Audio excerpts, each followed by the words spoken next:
Hey there, folks. Welcome to our cozy nook of tales and adventures. Today, like every episode, we're unlocking the doors of imagination to explore new worlds, meet fascinating characters, and experience unique emotions. I promise to take you on an unforgettable journey through the power of words. So get comfy, grab your favorite drink, snuggle into that perfect spot, and get ready to lose yourself in a new story. Leave the outside world behind for a while and dive with me into the depths of storytelling. If you enjoy our content and want to support the channel, consider hitting the subscribe button and giving the video a thumbs up.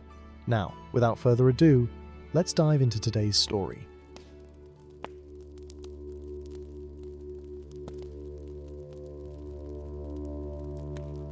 In the days when the shadow of Sauron had not yet fully awakened, when darkness still crept carefully through forgotten corners of Middle-earth, rather than marching openly across the land, there walked a ranger whose true name was known to but a few. Men called him Strider in the villages and hamlets where he passed, a lean figure wrapped in a weather-stained cloak, his eyes ever watchful beneath the shadow of a worn hood. But those versed in the lore of the North knew him by another name, spoken only in whispers.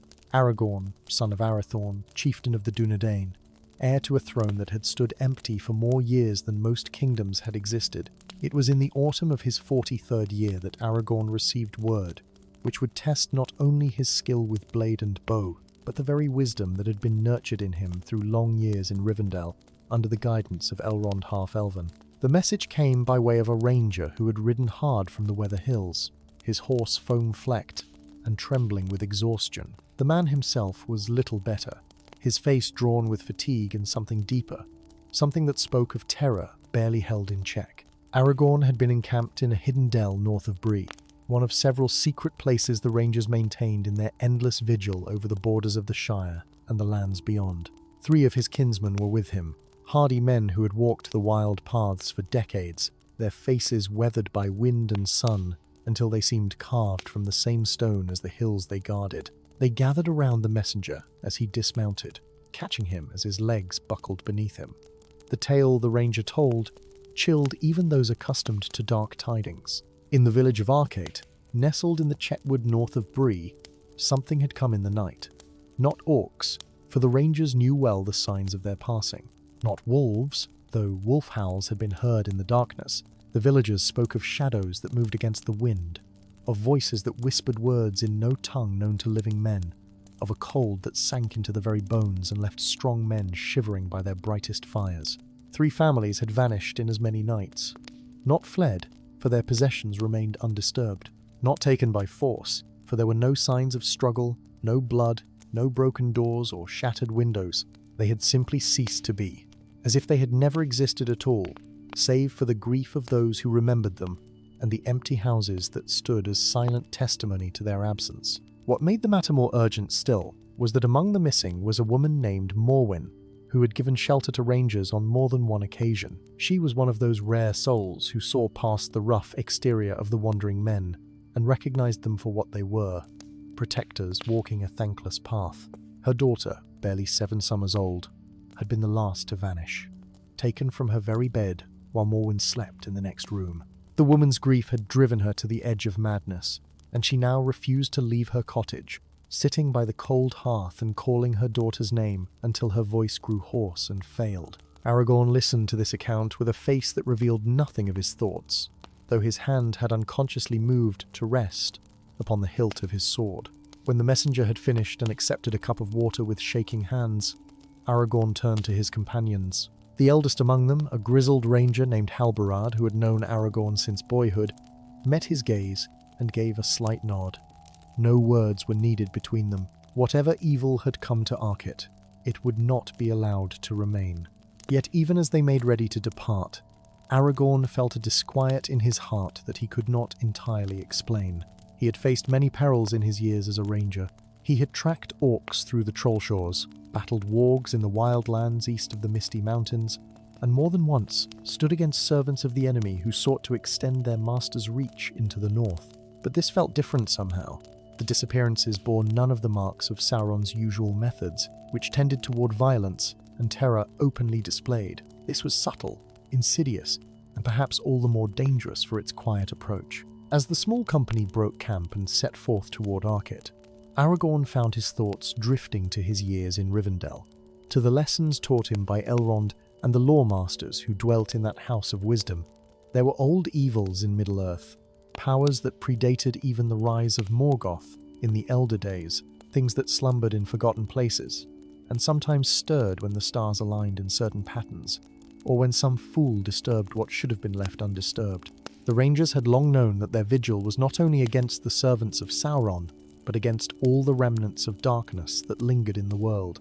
The journey to Arket would take the better part of 2 days at the pace they must maintain, and Aragorn used the time to question the messenger more closely about every detail he could remember.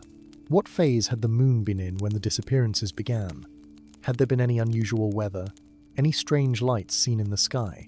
Had anyone reported dreams or visions in the days before the first vanishing? The ranger answered as best he could, though exhaustion had dulled his memory, and fear had coloured much of what he had observed. As twilight of the first day descended, and they made camp in a sheltered hollow, Aragorn stood the first watch, his eyes scanning the darkness while his companions slept. Tomorrow they would reach Arket, and then the true test would begin. The village of Arket appeared before them as the sun climbed towards its zenith on the second day, a cluster of thatched roofs and stone chimneys sending thin spirals of smoke into the clear autumn air. To the casual observer, it might have seemed a peaceful place, the sort of settlement that dotted the lands near Bree, where honest folk went about their simple lives with little thought for the great affairs of the world beyond their borders. But Aragorn, whose eyes had been trained to see what others missed, noted immediately that something was profoundly wrong. The fields surrounding the village lay untended, crops unharvested despite the lateness of the season. No children played in the lanes between the houses. No women gathered at the well to draw water and exchange the day's gossip. The few villagers visible moved hurriedly from door to door, their heads down, their shoulders hunched as if against a cold wind, though the day was mild and the breeze gentle. Most telling of all was the silence. Even from a distance, a village should have carried sounds, the lowing of cattle, the clucking of chickens, the ring of a blacksmith's hammer, the calls of men at work. Here, there was nothing but an oppressive quiet that seemed to press down upon the very earth. Halbarad, riding at Aragorn's side, spat into the dust. "I like this not," he muttered, his hand resting on the knife at his belt. "This has the feel of a place under siege, yet I see no enemy at the gates." Aragorn nodded slowly, his gaze moving from house to house, noting which showed signs of habitation and which stood dark and empty. "We shall proceed carefully," he said. "Whatever walks here has made these people afraid to live their own lives.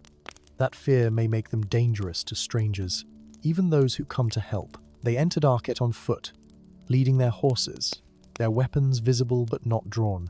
A clear message to any who watched that they were prepared for trouble but did not seek it. The few villagers they encountered scurried away at their approach, doors slamming shut, shutters closing with sharp reports that echoed down the empty street. Only one man stood his ground, an older fellow with a face like weathered leather and eyes that held more stubbornness than fear. He planted himself in the middle of the lane, a stout walking staff gripped in gnarled hands. "State your business, strangers," he called out, his voice carrying clearly in the unnatural quiet. "We've had enough of trouble without adding more to it." Aragorn raised his hand in a gesture of peace, stepping forward while his companions remained back. "I am called Strider," he said, using the name by which he was known in these parts. "My companions and I are rangers from the north. We heard of your troubles and have come to offer what aid we can." The old man's eyes narrowed, studying Aragorn with a gaze that missed little. "Rangers, is it? Well, you're welcome to try where others have failed, though I doubt you'll fare any better. I'm Norbury, the headman of what's left of this village." He gestured with his staff toward a larger building at the village centre. "Come to the meeting hall. There's those who'll want to hear what you have to say, and those who'll want you gone before nightfall." The meeting hall was a simple structure of timber and stone, its interior dim and smelling of old smoke and unwashed bodies. Perhaps a score of villagers had gathered there, men and women both, their faces drawn with exhaustion and fear. They regarded the rangers with expressions that ranged from desperate hope to open suspicion. At the far end of the hall, a woman sat alone on a bench, staring at nothing, her lips moving in silent words.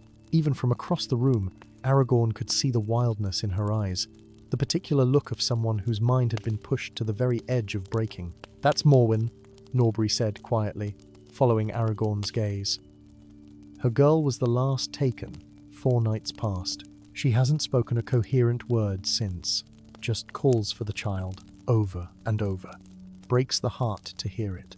Aragorn felt a tightness in his chest as he looked at the broken woman. He had seen grief before, more times than he cared to count.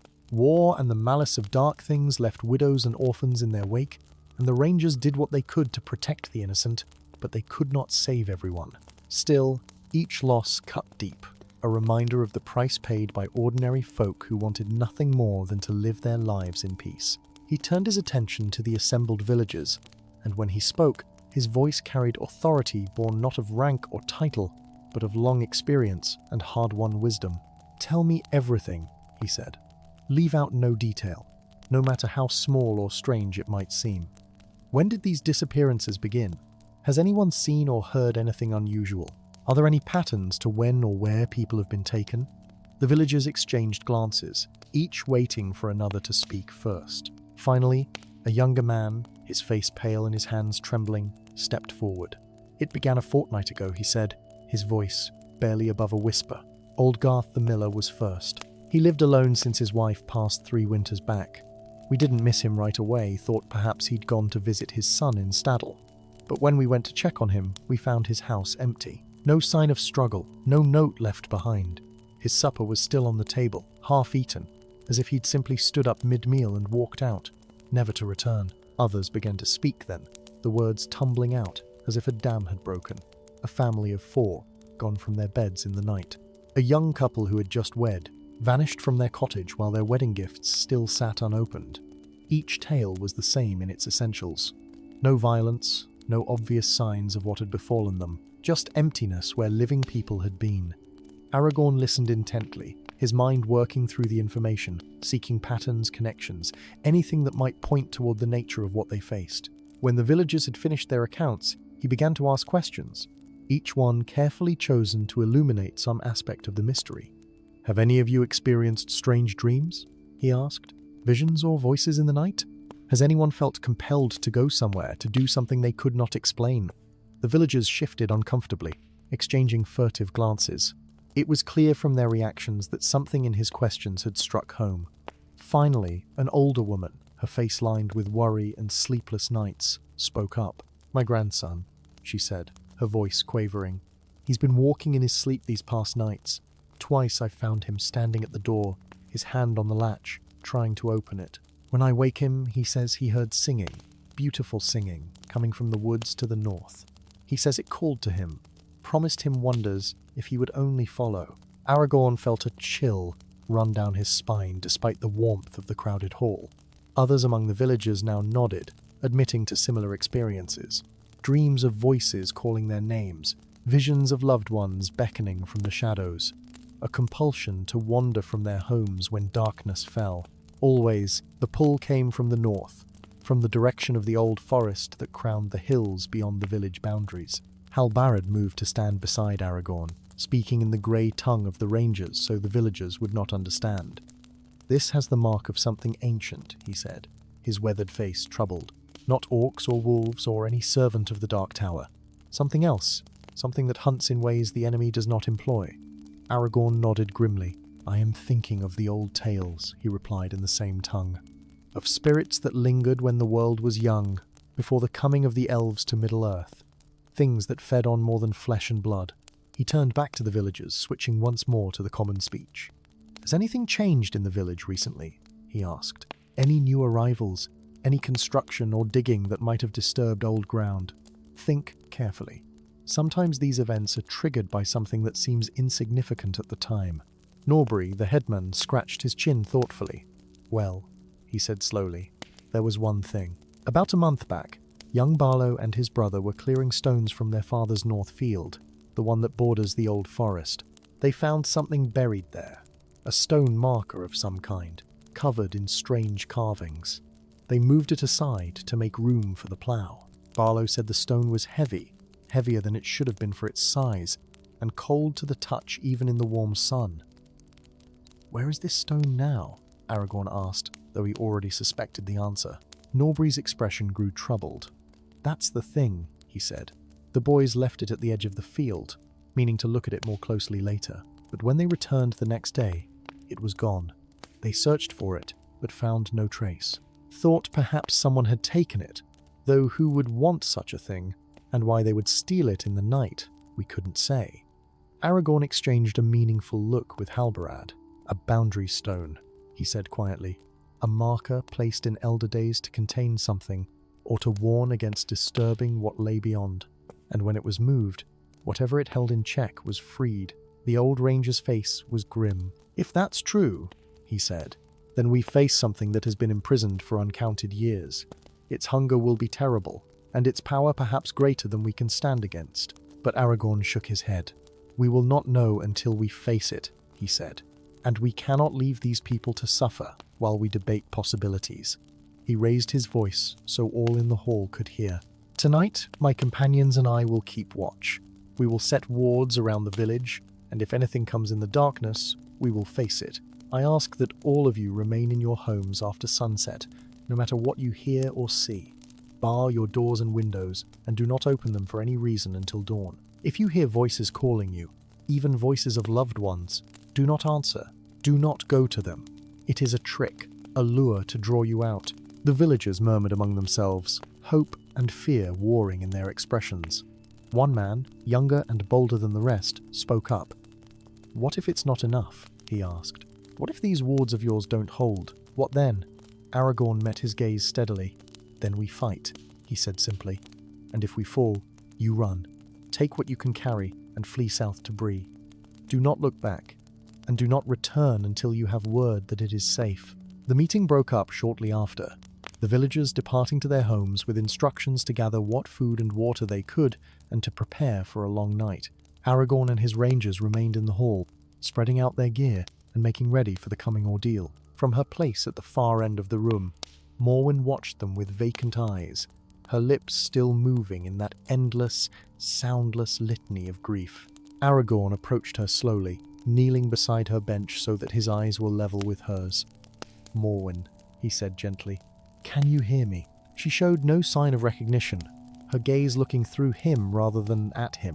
"I swear to you," he continued, his voice soft, but filled with conviction, "that I will find your daughter.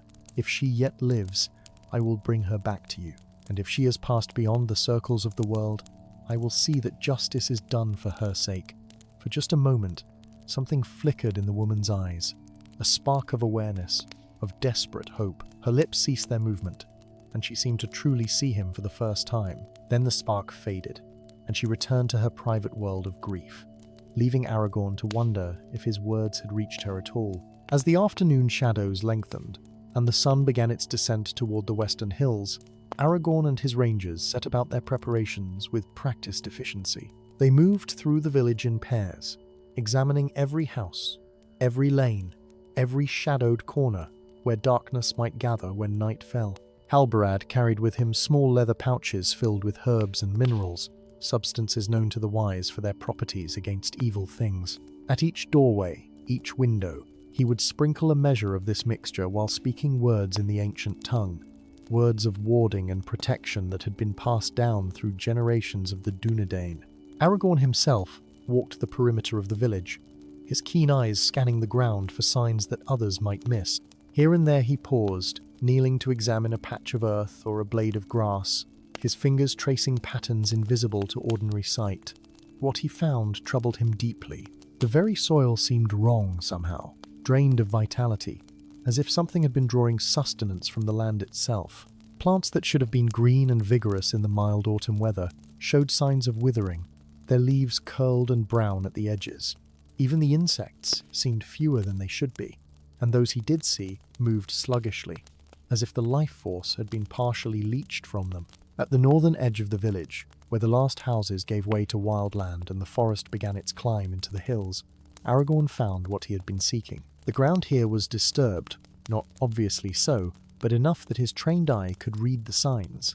Something had passed this way repeatedly, moving between the forest and the village. The tracks, if they could be called such, were strange. Not the clear footprints of man or beast, but rather a sort of impression in the earth, as if the very substance of the ground had been compressed by a weight that was there and not there at the same time. He called Halbarad over, and together they studied the marks. The old ranger crouched low, running his hand just above the surface of the disturbed earth without quite touching it. His face, already grave, grew darker. "I have seen such signs only once before," he said quietly, "in the far north, in lands where no mortal man dwells any longer. The elves have a name for the things that leave such traces, though they speak it reluctantly.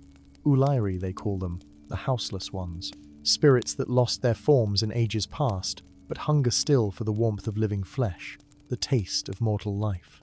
Aragorn nodded slowly. "Not the Nazgul," he said, "for those creatures served the enemy and left a stench of corruption that was unmistakable, but something akin to them perhaps, something that exists between the seen and unseen worlds, neither fully spirit nor fully substance. The moving of the boundary stone may have weakened the barriers that kept it confined, or perhaps it was a deliberate ward placed long ago specifically to contain such a thing."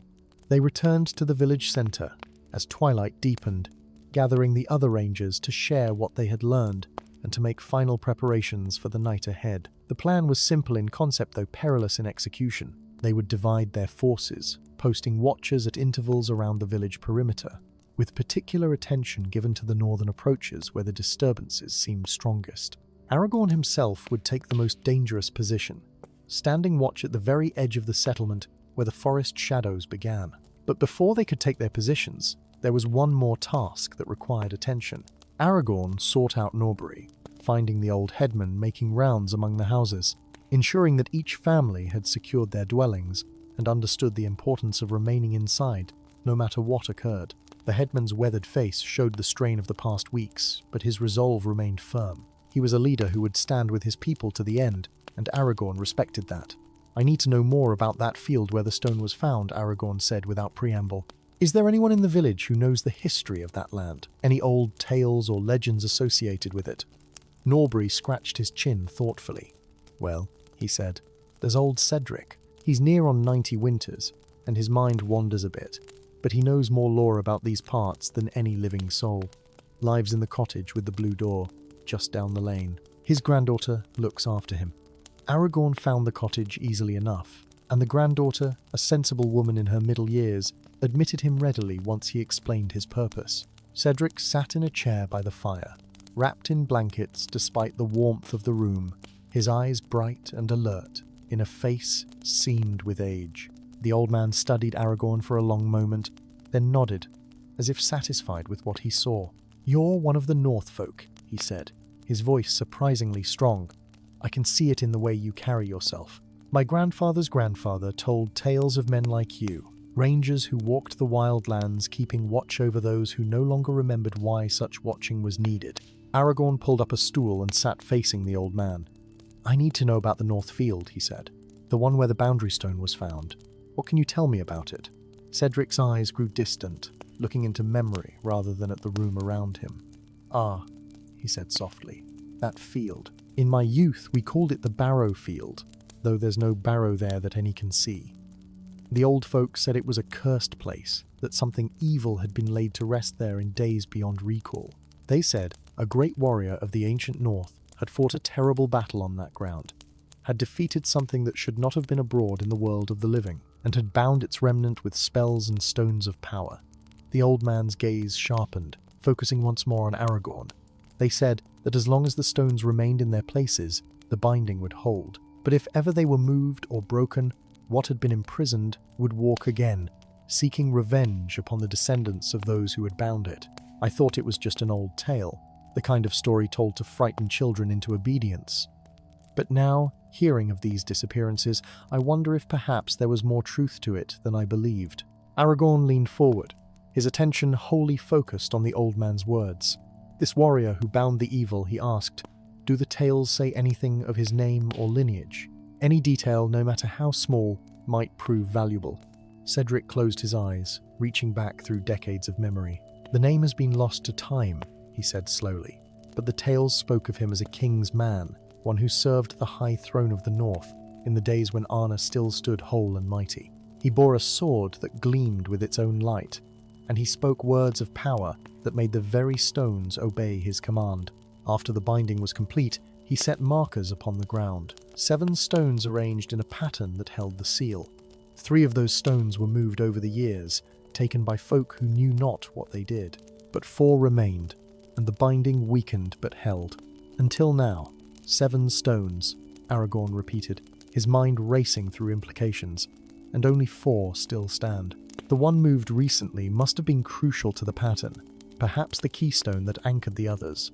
He stood, placing a hand on the old man's shoulder in gratitude. "You have given me valuable knowledge, Cedric. Rest now, and keep your door barred until morning light."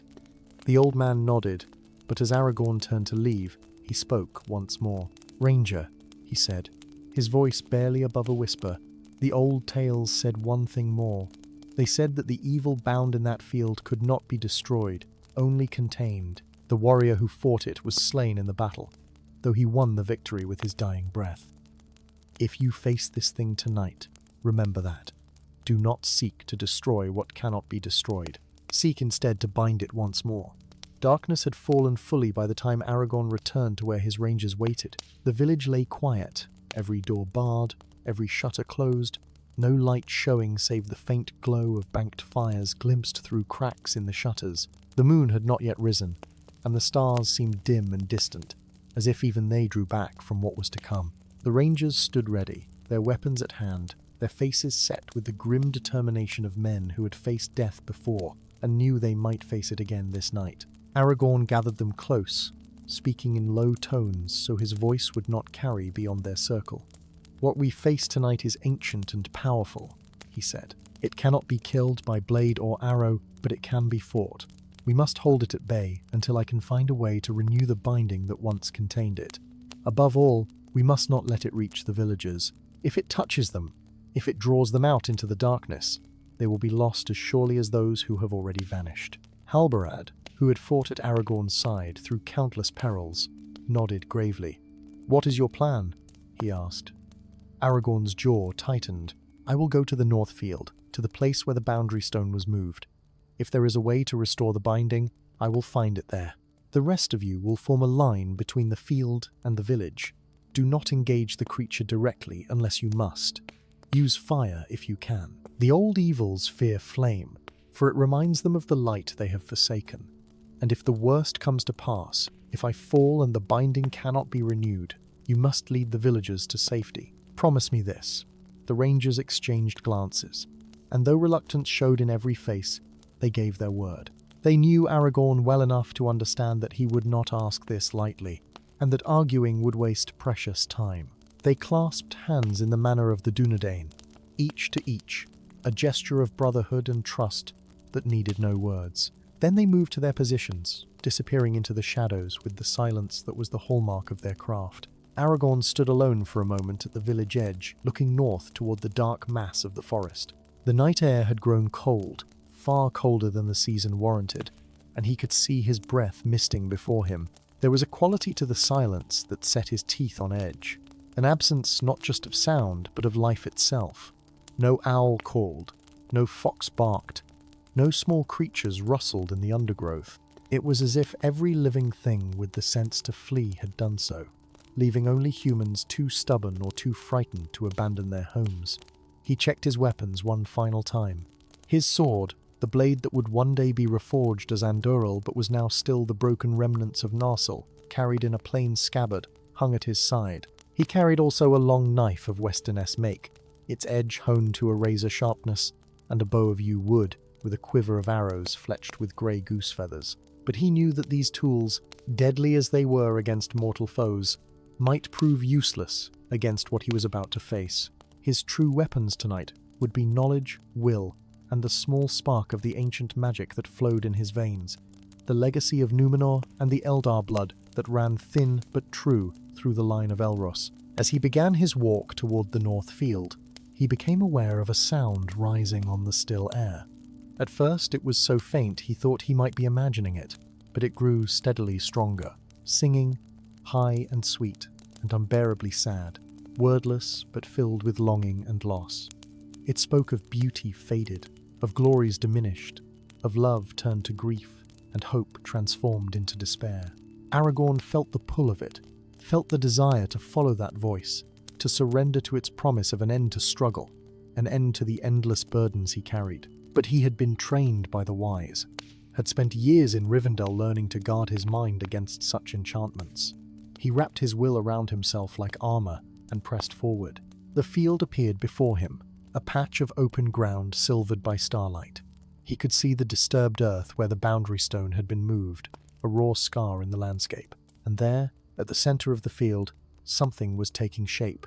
It began as a thickening of shadows, a gathering of darkness that had no source. Slowly, terribly, the shadow gained form and substance. It rose from the earth like mist from water, coalescing into a shape that suggested humanity but was twisted, elongated, wrong in ways that made the eye slide away from looking at it directly.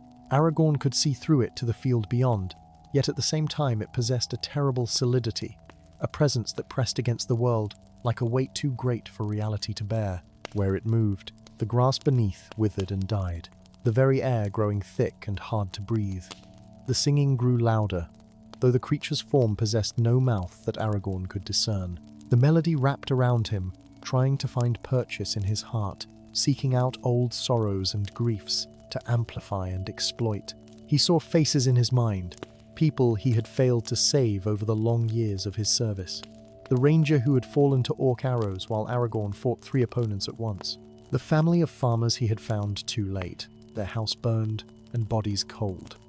His own father, struck down by a troll before Aragorn had been old enough to fight at his side. Each memory was a wound reopened, and the creature fed on his pain, growing more solid with each moment. Aragorn forced himself to look away from the manifestation, to focus instead on the ground at his feet.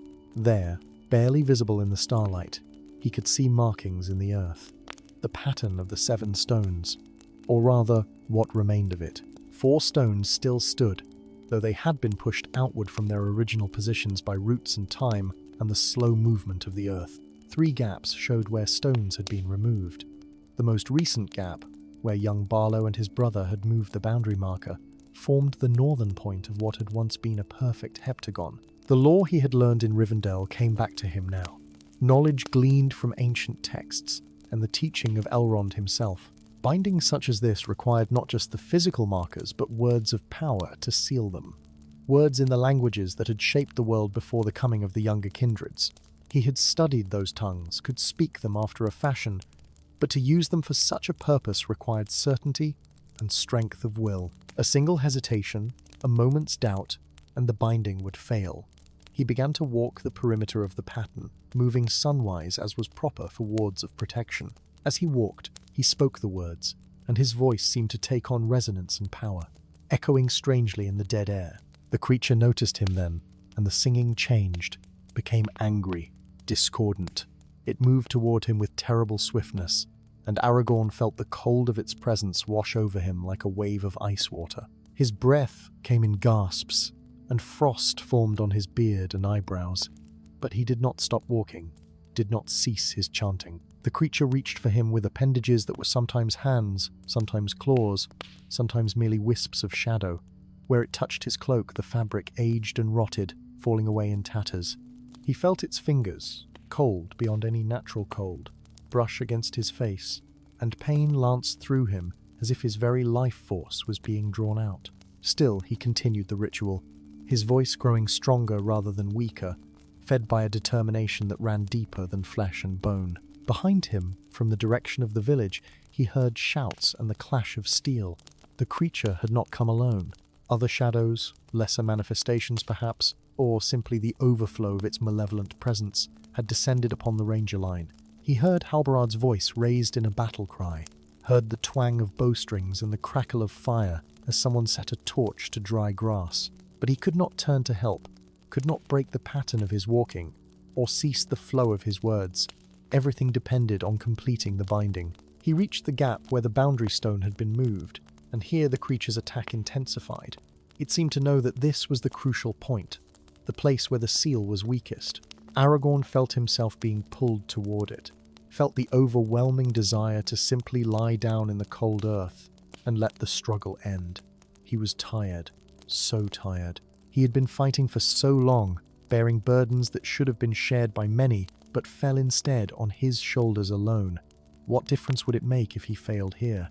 The village would fall, yes, but villages had fallen before and would fall again. The great task that awaited him, the throne he must one day claim, seemed impossibly distant. A dream he had entertained in his youth, but which reality had long since proven unattainable. No, he thought, and the word gave him strength. He had not walked through fire and darkness, had not endured loss and loneliness and the weight of his inheritance, only to surrender now to despair. He was Aragorn, son of Arathorn, and though his strength was failing and his body felt as if it had aged 100 years in the past hour, his will remained unbroken. He spoke the final words of the binding, and as he did so, he reached into his pouch and drew forth something he had carried for many years without knowing why.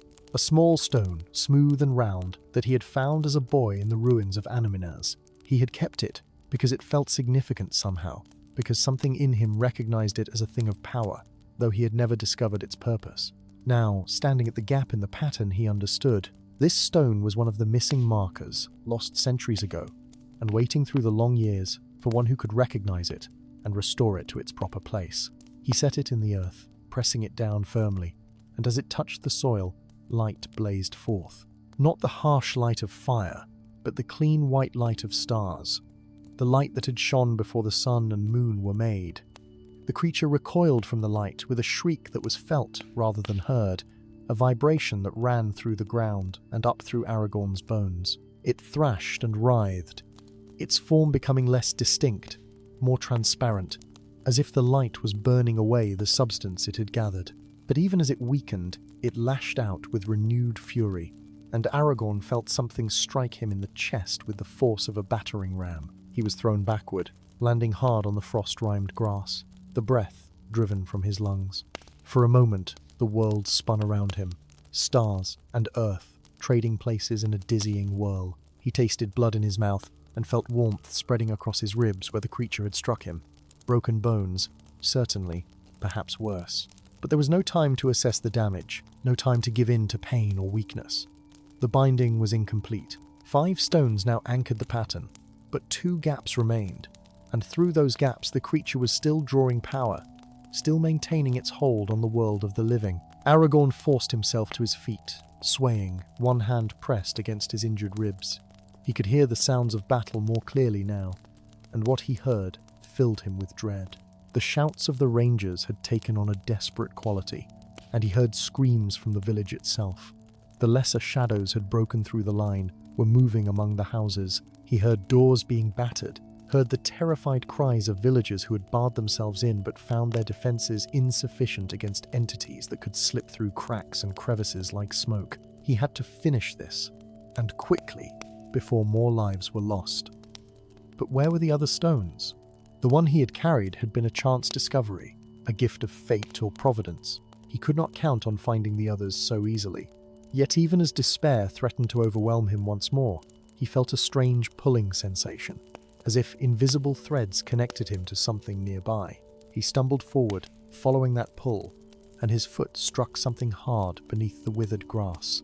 Kneeling, ignoring the lance of pain from his broken ribs, he scraped away soil and dead vegetation to reveal another stone. This one was smaller than the first, little more than a river pebble, but it bore the same marks, the same sense of contained power. How it had come to be buried here, whether by accident or design, he could not say. Perhaps the warrior who had first created the binding had hidden spare stones against future need. Perhaps some power older and wiser than mortal understanding had arranged for them to be found when the time was right. He placed the stone in the second gap, and again light blazed forth, brighter this time as the pattern grew stronger.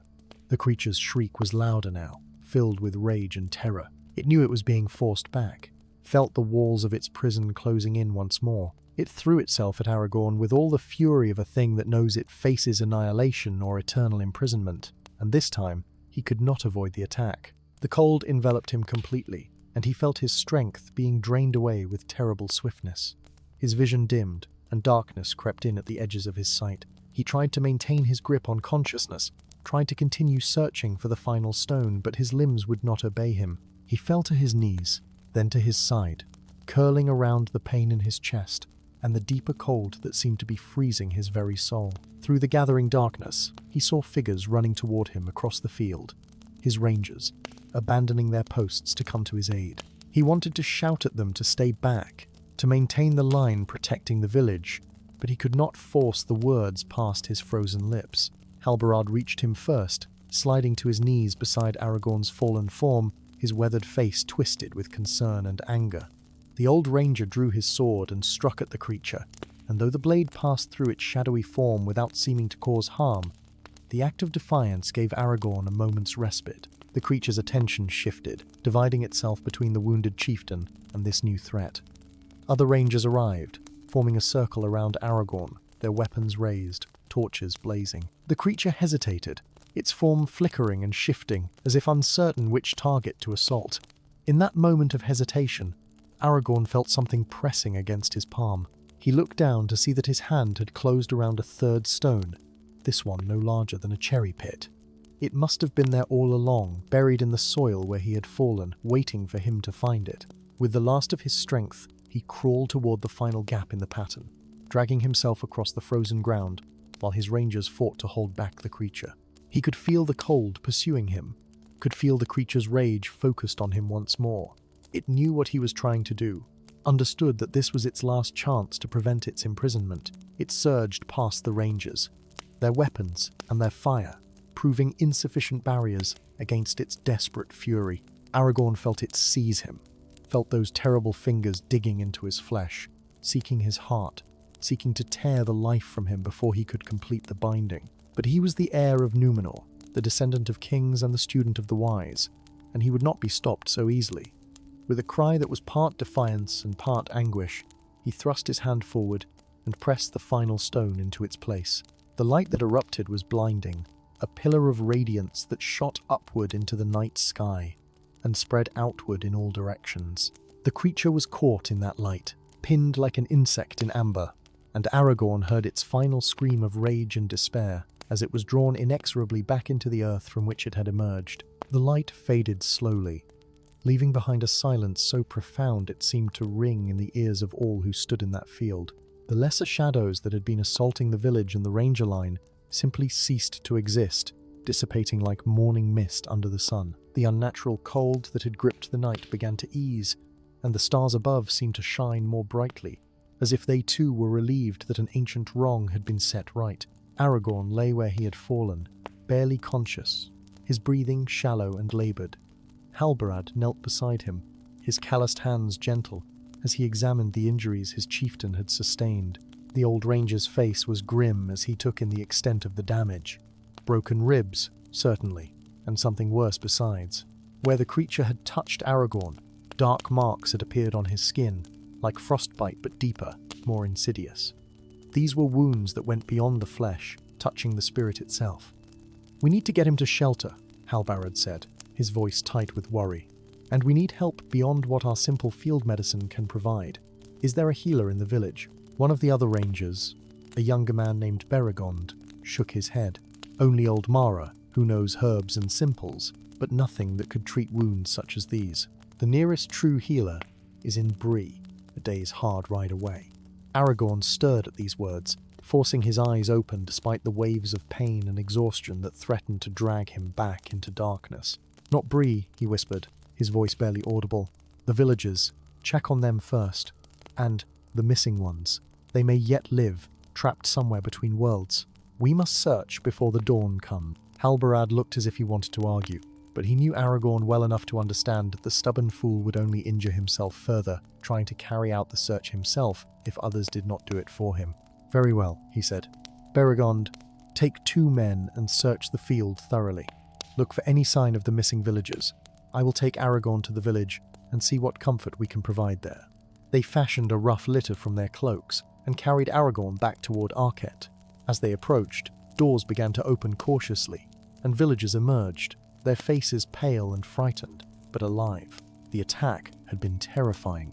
Shadows pressing against their barriers, cold seeping through walls and under doors, voices of loved ones calling to them to come out, to surrender, to accept the peace of oblivion.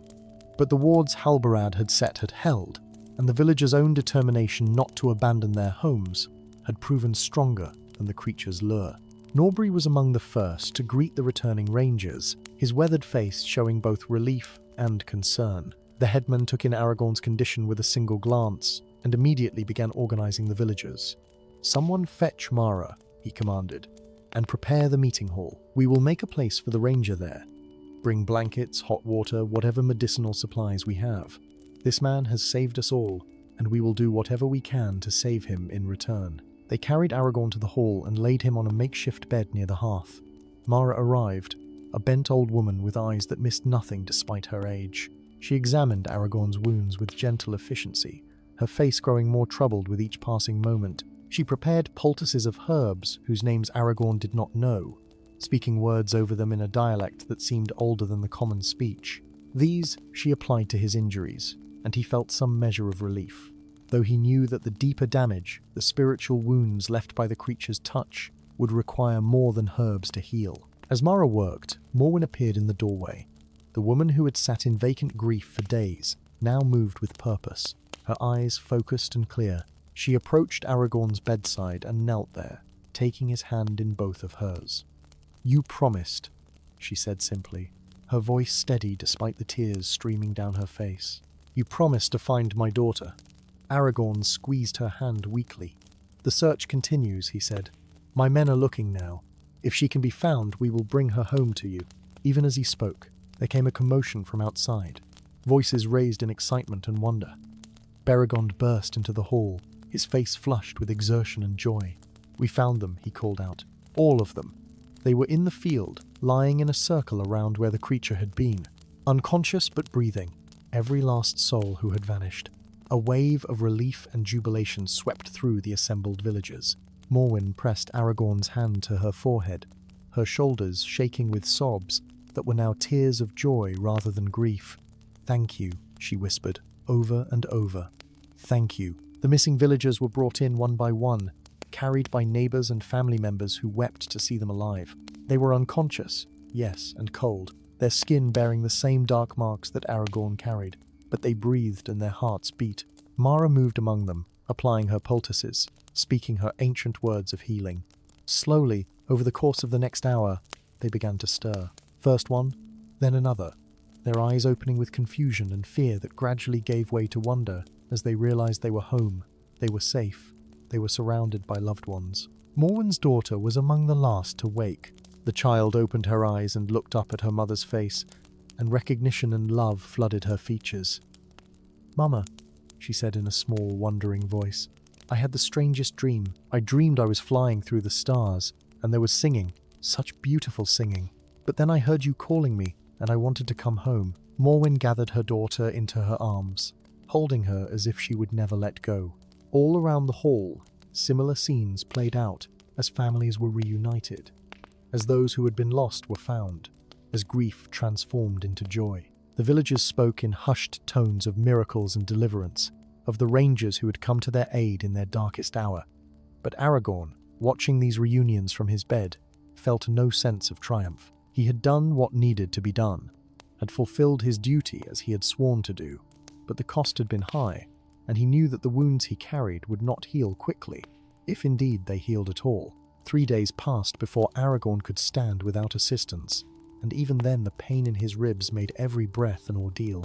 The dark marks where the creature had touched him faded slowly, but they did not disappear entirely.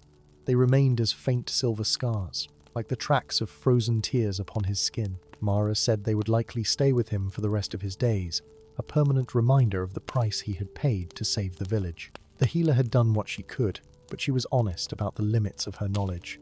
"These wounds go deeper than flesh," she told Halbarad when Aragorn was sleeping. "They touch the spirit, the very essence of life itself. He will carry them always, and they will trouble him in ways that cannot be easily described. Cold will pain him more than it should. Darkness will seem darker, and there will be times when the memory of that creature's touch will return to him unbidden, filling him with a dread that has no source in the present moment." Halbarad had listened with a grim face, then asked the question that weighed on all their minds. Will he survive? Mara had paused before answering. "He is strong," she said at last, "stronger than any man I have known. And there is something in him, some quality of spirit that burns like a clean flame. Yes, he will survive, but he will not be unchanged by this ordeal." During those days of recovery, the village slowly returned to something approaching normalcy. The missing villagers, though weak and troubled by fragmentary memories of their time in the creature's grasp, improved steadily under Mara's care. They spoke of dreams they had experienced, visions of ancient battles and forgotten kings, of great deeds done in ages past.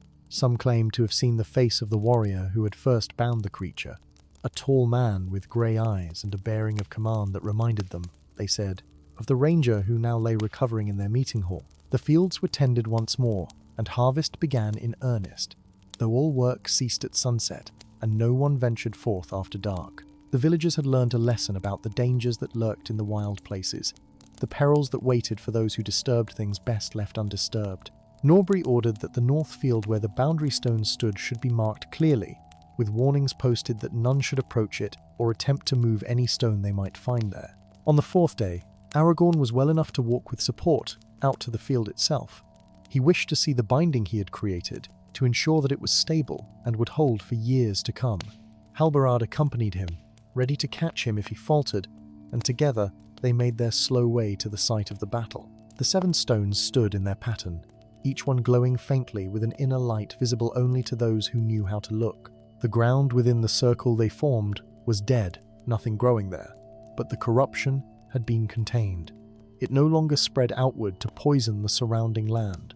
Aragorn knelt with difficulty beside the stones and placed his hand upon the one he had found in the ruins of Numenor so many years ago. "It had been waiting for this," he said softly, speaking more to himself than to Halbarad. "All those years I carried it, not knowing its purpose. Fate, or providence, or simply the long working of powers beyond our understanding." Halbarad, pragmatic as always, grunted. "Call it what you will," he said. "The important thing is that you had it when you needed it, though I could wish the need had never arisen." As they stood there in the autumn sunlight, old Cedric made his way slowly across the field, leaning heavily on a stick, but moving with surprising determination for one of his years. He approached the rangers and nodded respectfully. "I wanted to see it," he said simply, the binding renewed. "I thought I might not live to see such a thing, but the old tales were true after all." Aragorn turned to face the ancient man. "The tales were true," he agreed, "but they were incomplete. They did not speak of what became of the warrior who made the first binding." Cedric's eyes grew distant. "They said he gave his life to create it, that the magic required a sacrifice of blood and spirit. They said he poured his very essence into the stones to give them power. And that is what troubles me," Aragorn said. "For I wonder if the binding I have made will hold as long as the first one did, or if, lacking that ultimate sacrifice, it will weaken more quickly." Cedric studied him for a long moment, and there was wisdom in his aged eyes. "You gave what you could give without dying," he said. "You poured your strength and your will into those stones. And yes, you left a part of yourself there. The marks you carry prove it. That may not be the same as giving your life, but it is sacrifice nonetheless. The binding will hold, Ranger. Trust in that." They returned to the village as the sun began its descent toward the western horizon. Aragorn knew that he could not remain much longer in Archet. The Rangers had other duties, other places where their watchfulness was needed. The wide lands of Eriador would not protect themselves, and there were always new threats emerging from the darkness. But he was not yet strong enough to travel, and truth be told, he found himself reluctant to leave these people he had come to know, even in so short a time. That evening, the villagers held a feast in honor of the Rangers. It was a modest affair by the standards of richer lands, but the gratitude behind it was genuine and deep. They brought out what food they had, sharing it freely, and there was music and laughter for the first time in weeks. Children, no longer afraid to play outside, ran between the tables while their parents watched with eyes that still held traces of recent fear, but also rekindled hope. Morwen approached Aragorn as he sat by the fire, her daughter holding her hand. The child, shy but curious, peeked out from behind her mother's skirts. "I have no way to repay what you have done for us," Morwen said. "You gave me back my daughter, gave us all back our lives. What gift could possibly equal that?" Aragorn smiled, despite the pain that movement caused. There is no debt, he said gently. This is what we do, we rangers. We walk the borders, we stand against the darkness, and we ask no payment save the knowledge that folk can sleep safely in their beds. But Morwen would not be dissuaded so easily. She reached into her apron and drew forth a small object wrapped in cloth. This belonged to my grandfather, she said, pressing it into Aragorn's hands. He was a soldier in his youth, fought in the wars along the Greenway when bandits and worse things troubled these lands. He always said it brought him luck, kept him safe when others fell. I want you to have it, to carry with you on your wanderings. Perhaps it will guard you as you have guarded us. Aragorn unwrapped the cloth to reveal a simple ring, silver worked with a design of leaves and stars. It was not valuable in terms of gold or gems, but the craftsmanship spoke of skill and care, and there was something about it that felt right in his hand. He looked up at Morwen, seeing the determination in her face, and knew that to refuse would be to diminish the gift. Very well, he said. I will carry it with honor, and think of your family whenever I look upon it. The child finally found the courage to speak, her small voice carrying clearly in the momentary silence. Are you really going to be a king someday? She asked, her eyes wide with innocent curiosity. The grown-ups say you are, that you're a king without a throne. Aragorn felt his breath catch, not from the pain in his ribs, but from the weight of that simple question. He glanced at Halbarad, who was watching with the faint smile of one who knows his companion has been caught off guard. Then he looked back at the child and spoke with careful honesty. I come from a line of kings, he said. Whether I will ever claim that inheritance, only time will tell. For now, I am a ranger, and that is enough. The child considered this with the seriousness only children can muster. I think you would be a good king, she said finally, because you came to help us even though we're not important or rich or anything. A good king would do that. Her mother hushed her gently, embarrassed by the child's boldness, but Aragorn shook his head. Let her speak, he said. From the mouths of children often comes wisdom that their elders have forgotten. The feast continued into the night, but Aragorn found himself growing weary, the exertions of the day catching up with him. He excused himself and made his way to the small room that had been prepared for him, a corner of the meeting hall curtained off for privacy. There he lay on his bed and stared at the ceiling, turning the silver ring over and over in his fingers. The child's words echoed in his mind. A good king would do that, but what she did not understand, what none of them could understand, was the burden that came with such actions. Every person he saved added weight to the responsibility he carried. Every village protected, every evil turned back, was another thread binding him to these lands and these people. He could not simply walk away, could not choose an easier path. The blood of Númenor ran in his veins, and with it came duties that he had not chosen but could not refuse. Sleep, when it came, brought dreams. He walked again in the North Field, but the creature he faced wore different forms. Sometimes it appeared as Sauron himself, the Dark Lord whose shadow stretched ever longer across Middle-earth. Sometimes it took the shape of his own doubts and fears, whispering that he was not strong enough, not worthy enough, that he would fail when the final test came. And sometimes it wore no shape at all, but was simply an overwhelming darkness that threatened to swallow everything he loved and everything he fought to protect. He woke before dawn, his body aching and his mind restless. Moving quietly so as not to disturb the sleeping villagers, he made his way outside. The air was crisp and clean, frost glittering on the grass in the pre-dawn light. He walked to the edge of the village and looked north toward the forest, toward the field where the boundary stones stood their eternal watch. Halbarad found him there as the first rays of sunlight broke over the eastern hills. The old ranger said nothing at first, simply stood beside his chieftain in companionable silence. Finally he spoke. You are thinking of leaving soon. It was not a question. Aragorn nodded. Another day or two to regain my strength. And then yes, we have been away from our duties too long already. There will be other villages, other threats. The watching never ends. Halbarad was quiet for a moment, then said, This one cost you dearly. The scars you carry will not fade. Are you certain you are ready to face what may come next? I am never ready, Aragorn replied with a slight smile. I simply do what must be done, ready or not. That is the nature of the path I walk. Halbarad placed a hand on his shoulder.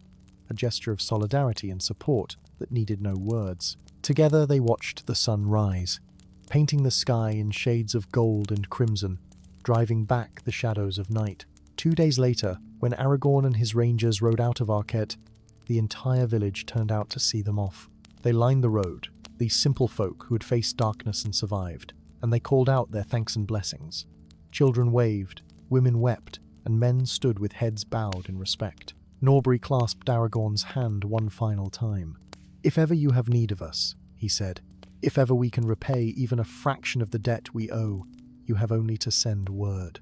Aragorn looked back at the village as they rode away, committing the scene to memory. The houses with their thatched roofs, the smoke rising from chimneys, the fields where harvest continued under the bright autumn sun. It looked peaceful now, safe, a place where ordinary lives could be lived without fear. That was why he did what he did, why he bore the burdens and the scars and the endless wandering. For moments like this, for the knowledge that somewhere in Middle-earth, children could play without fear, and families could gather in warmth and safety. The silver ring sat on his finger, and as they rode north into the wild lands, he touched it occasionally, remembering Morwen and her daughter, remembering the trust that had been placed in him. The road ahead was long and uncertain, filled with perils both known and unknown, but he would walk it as he had always walked it, one step at a time, doing what needed to be done, carrying his burdens with quiet determination. And so Aragorn, son of Arathorn, continued his wanderings, and the tale of what had befallen in Arcade became another story told by the rangers when they gathered around their hidden campfires.